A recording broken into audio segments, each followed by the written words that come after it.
Bonjour à tous et bienvenue sur France 24. C'est l'heure du Best-of, l'émission qui vous livre les meilleurs reportages de la semaine tournés aux quatre coins du monde. Dans cette édition, nous irons en Grande-Bretagne où la mort de Margaret Thatcher a provoqué de vives réactions.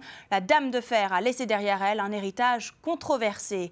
Et puis, les touristes chinois boudent la France. Ils disent être victimes d'agressions et de pickpockets. Mais d'abord, des millions d'Irakiens se rendent aux urnes pour des élections provinciales. Cette fois, sans la présence des forces américaines qui, elles, se sont retirées fin 2011. C'est une première en 10 ans depuis la chute de Saddam Hussein. Ces élections sont donc considérées comme un test de stabilité du pays. Anne-Sophie Moff est partie à la rencontre de plusieurs candidats.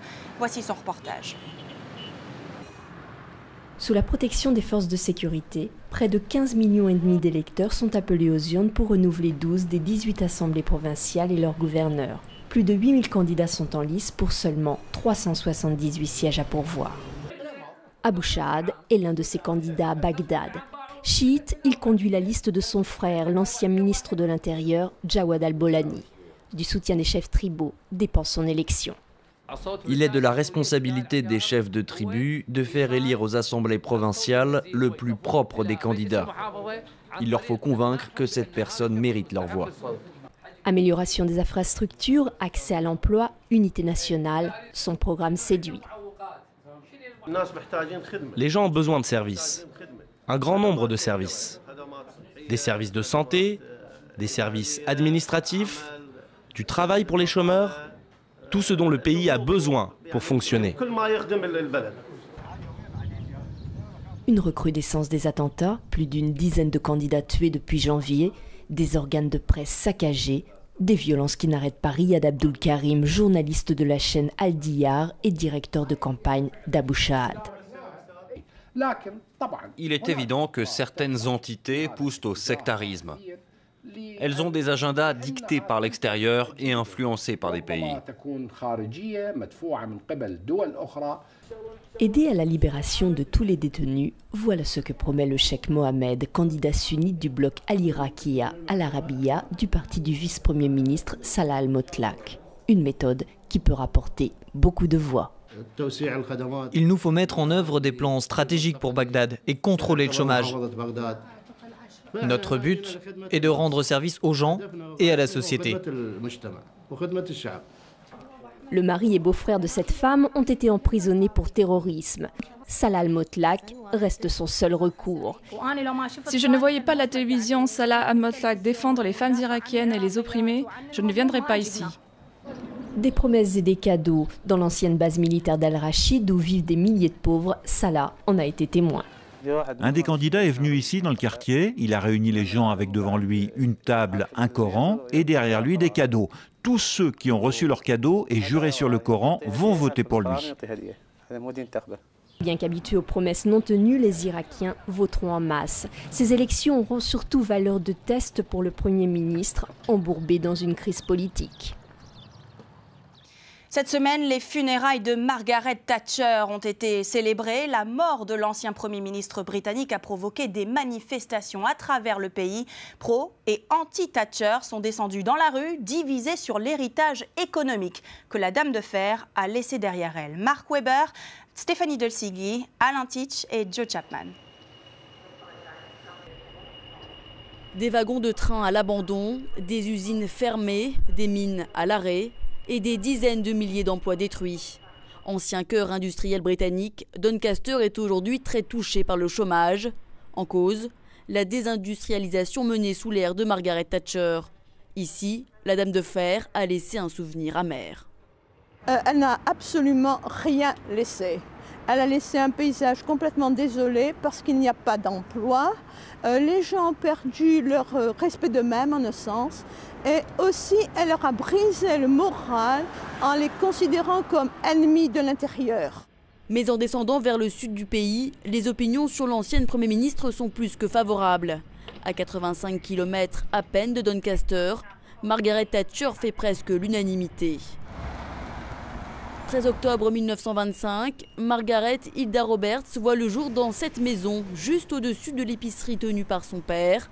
Ici, les habitants sont très fiers de son action politique. Elle a introduit les idées l'économie du marché. Elle a défendu ça contre les syndicalistes et les socialistes. Et maintenant, on continue de bataille. Elle a décidé de libérer les marchés. Et le résultat est que maintenant, nous sommes centre financier mondial. Elle était femme, elle venait de Provence, elle n'était pas le genre public school, si vous voulez, c'est une stéréotype, mais quand même. Elle avait 2 enfants, elle avait une famille, et malgré tout ça, elle a réussi. Retour à bord pour notre dernière étape, direction Londres. C'est à Westminster, au cœur de la démocratie britannique, que l'héritage de Margaret Thatcher est le plus fort. Même lors de son dernier jour, celui où elle avait déjà démissionné, mais où elle devait encore participer à des débats, elle a été au-dessus de tout. Au milieu de la séance, elle a dit « Je m'amuse beaucoup ». Elle venait pourtant de renoncer à sa fonction qu'elle aimait tant. C'est le Parlement qui l'a fait et qui l'a soutenue dans son rôle de leader.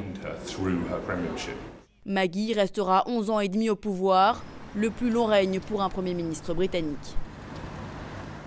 Et puis, si vous venez en vacances en France, faites bien attention aux pickpockets. Les touristes chinois disent être les premiers visés. Agressions, vols à l'arraché, à tel point que la télévision nationale les informe du danger encouru s'ils se rendent à Paris. James André. Premier titre de ce journal télévisé chinois, l'insécurité en France. Depuis la violente agression d'un guide touristique en banlieue parisienne, son témoignage tourne en boucle sur les télévisions. Quand je me suis rendu compte de leur arrivée, j'ai voulu protéger mon sac. Tous les passeports étaient dedans. Les agresseurs m'ont battu, j'étais à terre. Ils m'ont traîné et m'ont donné des coups de pied. Ça a duré un moment. La bandoulière du sac a été cassée et ils l'ont pris. L'agression s'est déroulée ici, au Bourget, le 20 mars. Le guide s'est fait voler une somme d'argent et les 23 passeports des touristes qui l'accompagnaient. Lui et son groupe sortaient de l'un de ces restaurants situés à mi-chemin entre Paris et l'aéroport de Roissy. Un quartier sensible où les tours opérateurs avaient trouvé des repas bon marché et un bon moyen d'éviter les embouteillages. Jean-François Zou dirige une agence de voyage spécialisée dans la Chine. Cette nouvelle image de la France lui coûte des clients. Pour lui, les tours opérateurs chinois qui travaillent à distance sont en partie responsables du phénomène. Elles se mènent une concurrence sauvage. Ils cherchent des hôtels qui coûtent moins cher. Et souvent, ces hôtels se trouvent où? Dans des quartiers sensibles. Cela, c'est vrai, crée des opportunités pour les agresseurs, pour les voleurs. Les agressions de Chinois n'arrivent pas qu'en banlieue. Au commissariat du 9e arrondissement de Paris, on prend le problème très au sérieux. La police multiplie les moyens pour sécuriser ce quartier très touristique. On met maintenant des policiers en fixe qui ne bougent pas et qui restent sur un petit périmètre pour protéger les touristes quand ils descendent d'un bus, quand ils vont dans un magasin. Donc on met en place une situation en effectif qui coûte mais qui est importante pour le bien des touristes. Il regarde un peu partout, là il remonte à l'église, ça arrive en haut de la Société Générale. Habillé en touriste, JP est de la BAC, la brigade anticriminalité. Il traque les pickpockets qui opèrent autour de l'opéra et des grands magasins.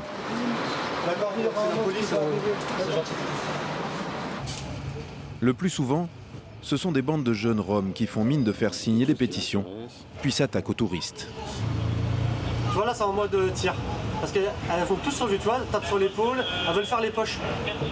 C'est Chouchou Violet qui a de l'argent là, Chouchou Violet elle a de l'argent.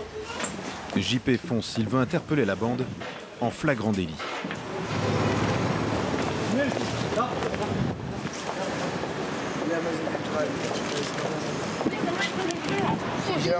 Finalement, les jeunes n'ont volé que des billets de car, pensant que c'était du liquide. Ça ne vaut pas la peine de les arrêter. Bien souvent, c'est des groupes de mineurs. On ne connaît pas leur vrai nom, on ne connaît pas leur vraie identité, on ne connaît pas leur adresse. Donc après, c'est vite classé. Hein. C'est convocation au tribunal, elle ne se présente pas et elle recommence 2 heures après. Les billets sont rendus à leur propriétaire, un Américain. Merci. S'il vous plaît. Pour ces bandes, les Chinois sont une cible de choix. Ils sont peu méfiants et ont souvent beaucoup de liquide. Il suffit que tu restes 5 minutes à les observer, et ben tu peux voir où c'est qu'ils rangent leurs billets, où c'est qu'ils rangent leur portefeuille, où c'est qu'ils rangent leurs biens. Et comme ils sont en mode touristique, ils font pas spécialement gaffe, ils mettent leur sacoche derrière, avec toi tu as repéré la poche où était le portefeuille, donc tu as juste à attendre qu'il y ait un peu plus de population pour pouvoir coller l'asiatique, ouvrir la poche et prendre le portefeuille. La prévention est la seule solution pour endiguer la hausse du nombre d'attaques sur les Chinois. Les touristes chinois sont parmi ceux qui dépensent le plus et ils sont plus d'1 million à venir chaque année. Leur sécurité est donc un enjeu majeur pour l'État français. Voilà, c'est la fin de ce best-of de France 24. Merci de nous avoir suivis. Rendez-vous la semaine prochaine pour encore plus de reportages inédits.